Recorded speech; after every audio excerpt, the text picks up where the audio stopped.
One of the most troubling dynamics in Exodus is the repeated claim that God hardens Pharaoh's heart, preventing repentance, and then punishes Egypt for the very resistance that God ensures. This is not a minor narrative detail, it's a central mechanism that drives the entire conflict forward.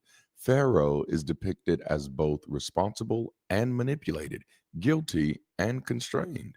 The story requires him to refuse, not because persuasion fails, but because refusal is divinely enforced. Punishment follows not failed opportunity, but engineered inevitability. Psychologically, this introduces profound moral confusion. Responsibility is detached from agency, and fairness is subordinated to authority. The lesson is subtle but powerful. Justice does not require consent, clarity, or even the possibility of change. It requires alignment with power. When the highest authority controls both the conditions of failure and the consequences of that failure, moral reasoning collapses into submission. Right and wrong are no longer evaluated by intent or capacity, but by outcome as defined by authority. This framing trains people to accept contradiction at the heart of moral judgment.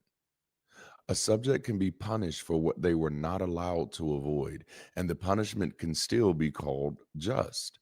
Over time, this conditions individuals to distrust their moral intuitions when they conflict with authoritative narratives.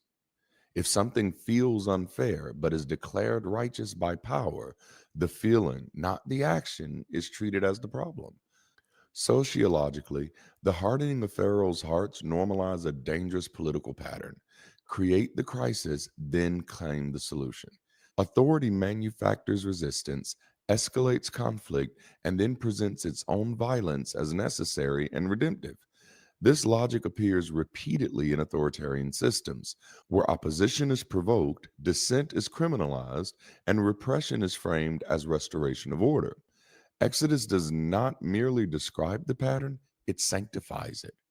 The result is a moral universe where domination is self justifying. Power no longer needs to persuade or reform, it only needs to prevail. Pharaoh becomes a narrative tool, stripped of meaningful agency, so that divine authority can demonstrate supremacy. And once that model is accepted, justice becomes indistinguishable from control.